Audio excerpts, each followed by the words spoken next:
The Mandalorian Chapter 22 Guns for Hire continues from the cliffhanger from the previous episode about that Imperial ship or the Imperial officer in that ship from the New Republic being, of course, overtaken by what appears to be Mandalorians. And they actually answer this question relatively early in the episode, so it's not like they kept us waiting and made it into a mystery. That's not what they did here.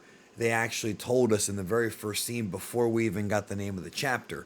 We find out that there's a group of Mandalorians that are basically, like chapter title says, guns for hire. They are soldiers that have been hired for a very high price to commit certain duties for what I suppose would be the Empire or the Imperial remnant. They have what appears to be like I believe it's either a stolen or borrowed, because they could have obviously gotten directly from the Empire, Imperial cruiser. We see them actually embark upon this confrontation early in the episode with another ship.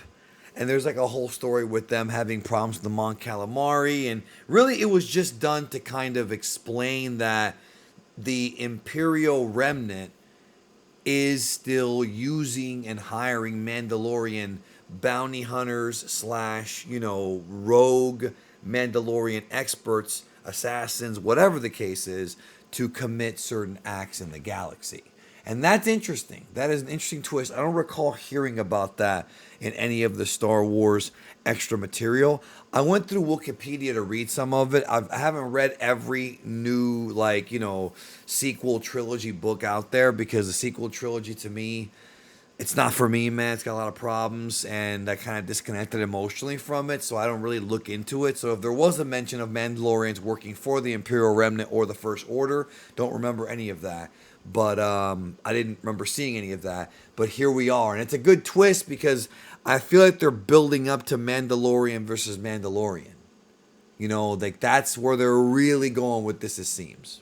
Now, at this point, the story shifts over to Bo Katan and Din Djarin and the whole setup for what's to come. They both, along with Grogu, show up on this planet in the Outer Rim where Bo Katan has had a fleet set up that she hasn't used yet. Presumably, she's going to use it to eventually recapture Mandalore. They're building to that. We're getting there. This planet was straight up beautiful. I know a lot of this is green screen. Maybe because I live in Florida and I'm used to this kind of weather, but it was nice and sunny and vibrant. It kind of reminded me a bit of Yavin, from the first Star Wars movie, from A New Hope. It had that vibe.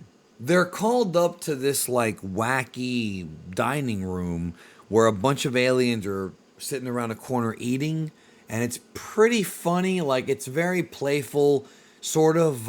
It kind of reminds me a bit of older, Greek mythology type of films where you have a king surrounded by his servants, and it's very welcoming, but you're kind of thinking, okay, can we trust these people? That. It gave me that vibe. It reminded me of something right out of the Odyssey. Even the music here did not sound anything like Star Wars music. It was a lot more like something you get out of one of those types of movies. A lot. This type of scenery and this type of upbeat sort of feeling, this kind of makes sense because this episode was directed by Bryce Dallas Howard, who's a great director, and it definitely shows in the atmosphere of these scenes. And we find out, that the fleet is there to protect the planet. We find out about this droid malfunction and some of the problems they've had there. Maybe I misheard some of this because the dialogue was a bit weird for me, a bit wonky. But it seems like the New Republic discovered that Bo Katan had plans to retake Mandalore, and that's why they're having problems to basically letting them know, or at least defining them as a sovereign nation. It was a little bit weird, like I said, the way this was written.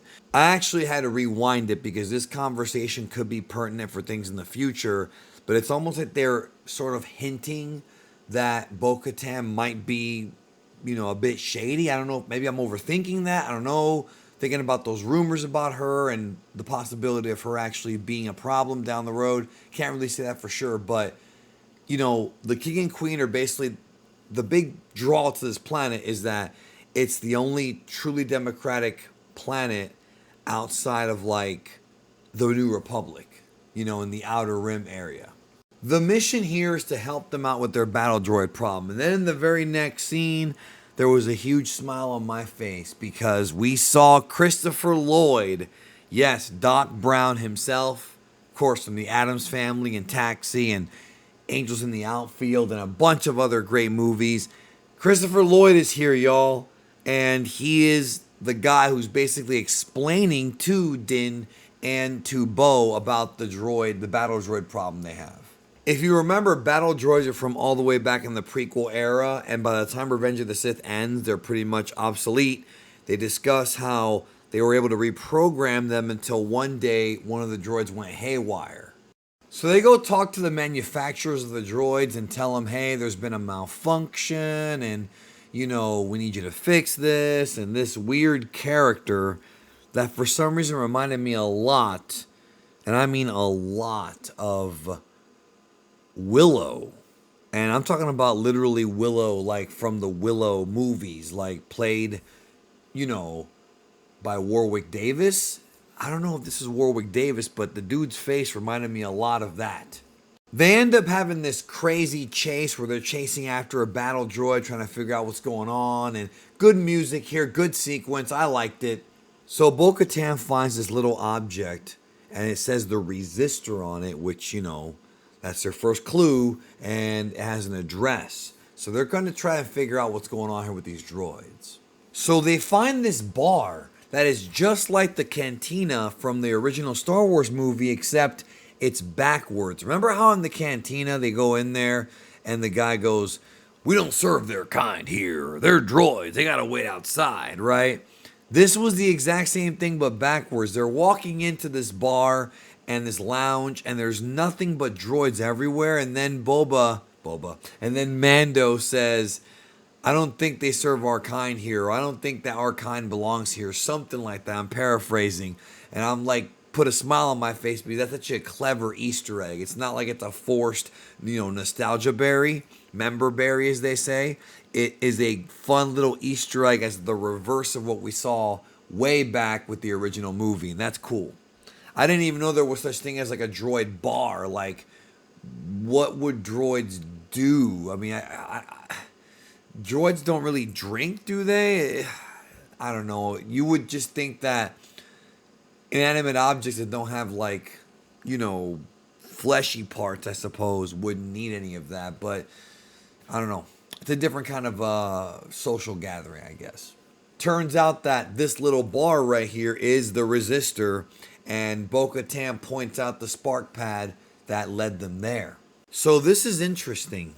What we find out is that the bartender, if you want to call him that, wants to help because they're worried about being replaced by humans. I love this. This is the kind of stuff I love. This is like iRobot, not the movie, the Outer Limits episode, where it starts to give you like this idea that robots or inanimate objects actually do have feelings and fears of dying, because they're talking about how a lot of these droids are from the Separatist era, which is the prequels, and that the New Republic would scrap them. So these guys are hiding there away from humans.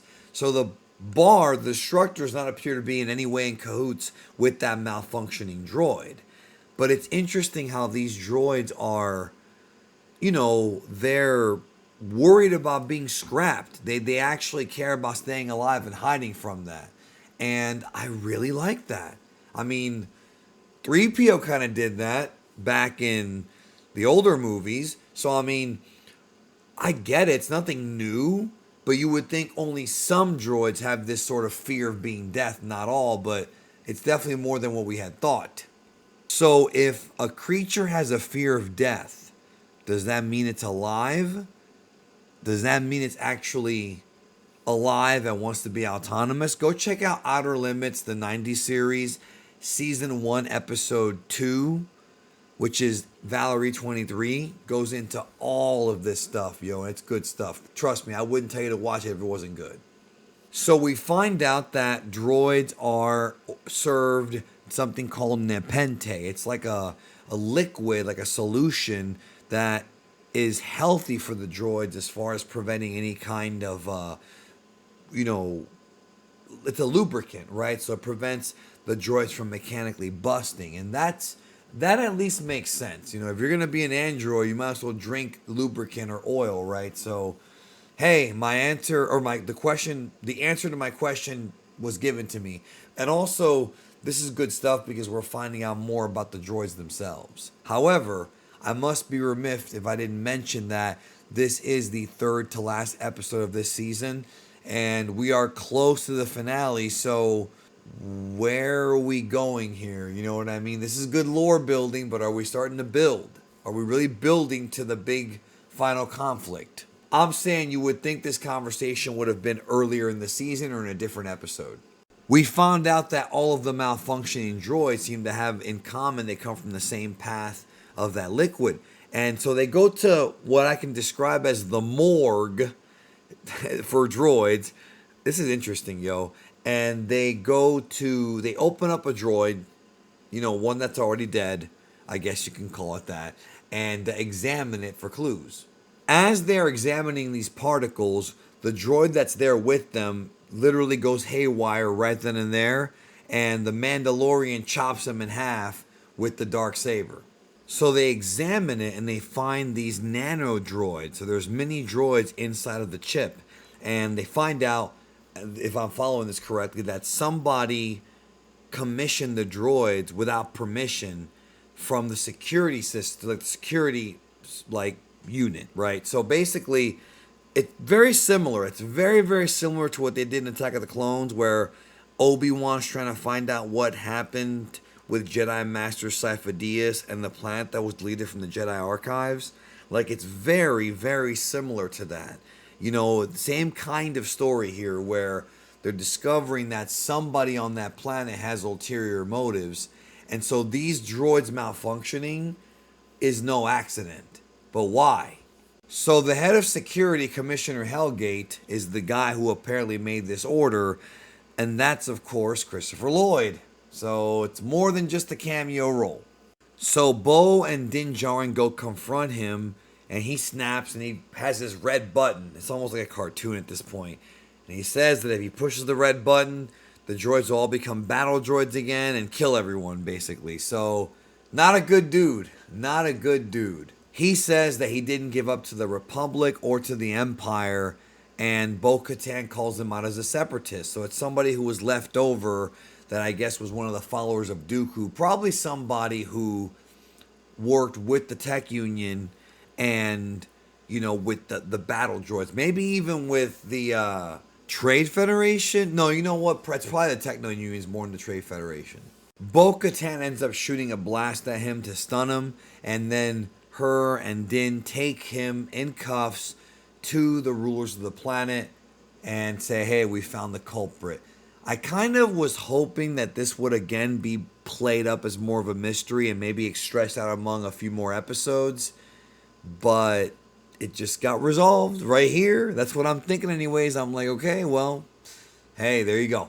And again, it's about this sort of episodic nature of this season compared to the other two seasons. So much like a video game, because they solved the mission, they're going to go ahead and get to unlock the army, of course, and they get this prize, the key to Plagir. So it's like the key to the city in another show or another universe. So there's a bunch of Mandalorians there, and she shows up. Bo Katan does. She wants the fleet. They're saying it's theirs now. So she challenges them. Of course, it is the way. They start duking it out right there, and I was surprised. I thought we were going to save it for a later episode. And Bo Katan wins. She wins. So basically, the Mandalorians say, well, we can't follow you because you don't have the darksaber. And of course, Din Djarin has it. But he says that because of what happened earlier in the season when he lost the darksaber temporarily and then Bo Katan saved him and took it from that person, it counts as he was beaten and then she beat him. So it's almost like he's kind of, he gives it up to her, but it's not like it's a gift. It's more like, you earned this, even though it is a gift. She didn't ask him for it at all. And yes, we do see Sasha Banks there with the Mandalorians. Mercedes Vornado or whatever, she is in the episode. We saw her, of course, in season 2. So, Basically, the Mandalorian gives her the Darksaber, and that is the end of the episode. Now, I'm going to hope and guess that the next episode is going to be the quest to take the fleet and go take back Mandalore. We'll see what happens, but ultimately, we are 2 episodes left before the end of season 3 of The Mandalorian. So, this episode was okay. I liked some of the mystery stuff. I wish they had done more with it. I like seeing Christopher Lloyd. The battle at the end was kind of fun. Ultimately, it felt like wasted potential because they could have made it a little bit more interesting and trying to figure out what Christopher Lloyd's mission was, how he got there, and all that stuff. We saw it, but it could have been played out and slowed down a bit more. It did feel like they were cramming maybe 3 episodes worth of content into this one episode. Also, where's Moff Gideon at? Like, I thought the whole thing was Moff Gideon being broken out of that, that prison or whatever, New Republic. Like, where's that at? So that was missing. I'm not criticizing the episode for that part. It's just I really thought they were going to go in that direction. Maybe not. But it was okay. It wasn't terrible. It wasn't great. It was just okay to me. What'd you think? Let me know down below in the comments, and I'll see you guys in the next video. Take care.